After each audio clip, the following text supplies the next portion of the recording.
मैं समझता हूँ जब मैं अपने घर में मची हुई रार को नहीं थाम पा रहा हूँ तो फिर मुझको दूसरे के ऊपर टिप्पणी करने का कोई अधिकार नहीं है। ये भाजपा जाने, लेकिन सत्तारूढ़ दल को गुरु गंभीर होना चाहिए।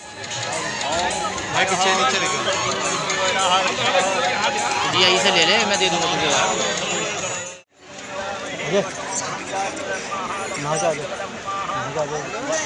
एक डुबकी मार के आजा।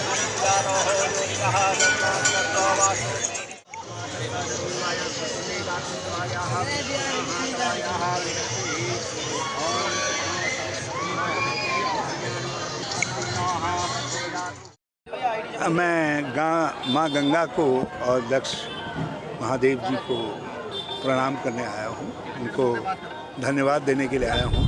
हरिद्वार ने बहुत अच्छा, जिस तरीके की परिस्थितियाँ हैं उनमें कांग्रेस को आशीर्वाद दिया है, तो उसके लिए माँ गंगा और दक्षेश्वर को प्रणाम करते हुए मैं सारे हरिद्वार के लोगों को भी धन्यवाद दे रहा हूँ। जी किस चीज़ का धन्यवाद करने आए? आप तो चुनाव हारे, मैं हार गया। कांग्रेस की सरकार नहीं आई। कांग्रेस की सरकार नहीं आई, लेकिन कांग्रेस के लोग जीते और विपरीत परिस्थितियों में भी बड़ी संख्या में हरिद्वार से लोगों ने कांग्रेस को वोट दिया।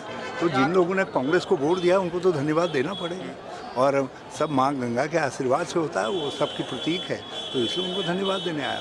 अब जी जिस तरह की संगठन में उठापटक चल रही है वहाँ पे, जिस तरह से कहीं ना कहीं एक ठीकरा पूरा, देखिए जब हार होती है तो हमेशा धैर्य से काम लेना पड़ता है, और मैं समझता हूँ लोग विचार मंथन होना चाहिए, मगर थोड़ा सा संयम आवश्यक है।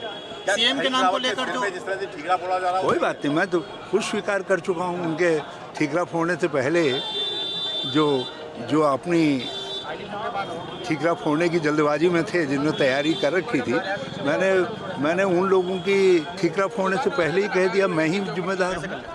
और क्योंकि मैं अभियान समिति का चेयरमैन था और मैं गोल नहीं कर पाया, लक्ष्य प्राप्त नहीं कर पाया, इसलिए मैंने रिजल्ट आने, जब उस समय तक रिजल्ट भी पूरी तरीके से नहीं आए थे, जब लगने लग गया कि हम निश्चित हार हो गई है, तो मैंने उसको कहा कि मेरी जिम्मेदारी है। जी फिर आगे क्या योजना है? और बल्कि अपने सब कार्यकर्ता साथियों को, नेताओं को मैंने धन्यवाद दिया है कि वो सब ने बड़ी मेहनत की, मैं उनकी मेहनत को लक्ष्य तक नहीं पहुंचा पाया। आज आप गंगा मैया का आशीर्वाद लेना है, लेकिन आपने कहा था कि मैं गंगा मैया से, भगवान शंकर से पूछूंगा कि मेरे साथ ऐसा क्यों किया, पश्चाताप करूँगा मैंने पश्चाताप नहीं कहा। अब मैं क्या माँ गंगा से कहूँगा, क्या भगवान शिव से कहूँगा, सब आपके साथ कैसे बांटूँ, लेकिन जो आप देखेंगे वो सत्यता ये है कि मैं जो दिया है, उन्होंने आशीर्वाद दिया है, उसके लिए धन्यवाद। सीएम के नाम को लेकर क्या तैयारी है, आगे को लेकर क्या चेंजिंग करने जा रहे हैं, आगे भविष्य को लेकर क्या तैयारी? आप जानते हैं क्या करने जा रहे हैं? मैं एक पार्टी के नेता के साथ बाप भी हूँ ना। यदि मेरी बेटी जीती है तो उसके लिए तो भी तो धन्यवाद देना चाहिए। बाप का कर्तव्य भी तो पूरा करना है, पार्टी के नेता का कर्तव्य भी पूरा कर रहा हूँ, और बाप का कर्तव्य। अनुपम रावत जी को कल एक एफआईआर दर्ज करानी पड़ी। भाजपा में जिस तरह से मुख्यमंत्री पद को लेकर जिस तरह से आपस में खींचतान चल रही है, कई नाम चल रहे हैं, धामी जी को दोबारा बनाने की बात है, जबकि धामी जी चुनाव वाले। मैं समझता हूँ जब मैं अपने घर में मची हुई रार को नहीं थाम पा रहा हूँ तो फिर मुझको दूसरे के ऊपर टिप्पणी करने का कोई अधिकार नहीं है। ये भाजपा जाने, लेकिन सत्तारूढ़ दल को गुरु गंभीर होना चाहिए। कुछ लोग दुष्प्रचार कर रहे हैं, कल अनुपम रावत जी को भी कल एक एफआईआर करानी पड़ी, तो कौन लोग हैं और क्यों इस तरह से दुष्प्रचार? हाँ, ये एक बड़े सोच विचार का प्रश्न है। मैं लालकुआ में चुनाव में संलग्न हूँ, मुझे मालूम भी नहीं। मुझे 2 दिन बाद पता चला कि कोई मुस्लिम यूनिवर्सिटी शब्द कॉइन अप किया है, लोगों ने पैदा किया है लालकुआ में, और वो व्यक्ति जो है जिसके लेकर के सब रार मची, वो व्यक्ति 2 दिन के अंदर ही इस रार के बाद हरिद्वार ग्रामीण का जो है पर्यवेक्षक बना दिया जाता है, अपने को घोषित करता है और वहाँ पहुँच जाता है।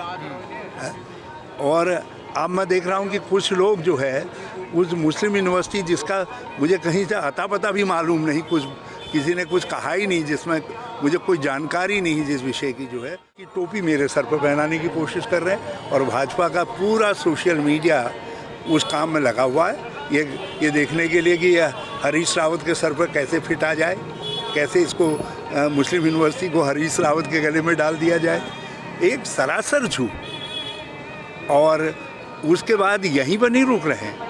तो बेटी को भी आप मेरी बेटी के लिए जो है एक कैंपेन चला रखा है कि उसने कहा कि मैं मुसलमानों के वोटों से जीता हूँ। अरे मुस्लिम दलित उन्होंने दलित शब्द भी नहीं कहा है जो भाजपा की फेसबुक में है। यदि दलित भी कह देते तब भी गनीमत मानी जाती। उन्होंने तो केवल मुस्लिम शब्द कहा है, क्योंकि यदि दलित कह देंगे तो फिर वो जो करना चाहते हैं वो अभिष्ट उनका पूरा नहीं होता है। तो इसलिए केवल मुसलमान शब्द का उपयोग करके ये जताने की कोशिश की गई है, जिससे हिंदू मानस जो अरे सब ने वोट दिया, सबके सभी के वोटों से तो जो है जीत करके वो बन पाई है। जितने वोट उनको मिले हैं उससे बिल्कुल क्लियर है कि सर्व समाज का वोट मिला है। तो माने कि वो जो चुनाव में काम किया गया ध्रुवीकरण का, हिंदू मुस्लिम को बांटने का प्रयास किया, वो अभी भी हाँ, भाजपा इस बात से घबराई हुई थी। हमने गरीबी का मुद्दा, बेरोजगारी का मुद्दा, महंगाई का मुद्दा, कुशासन का मुद्दा, अंधाधुंध खनन का मुद्दा, ये कोरोना काल के अंदर जिस तरीके से लोगों को मरने छोड़ दिया था उसका मुद्दा, कोरोना जांच के नाम पर जो फर्जीवाड़ा हुआ था उसका मुद्दा, ये सब मुद्दों को हमने बहुत तेज़ी से उठा करके भाजपा घिर गई थी। जो उत्तराखंडियत का हमने कवच पहन लिया था, उससे जो सांप्रदायिकता की बातें करते थे वो कैंपेन असर नहीं कर पा रहा था। तो उसके लिए उनको किसी तीव्र अस्त्र की ज़रूरत थी, ताकि वो जो है हमारी उत्तराखंडियत के कवच को भेदें और जो है लोगों के मन में एक विद्वेष के आधार पर, तत्कालिक विद्वेष के आधार पर वोट हासिल कर लें। उसमें सफल हुए वो।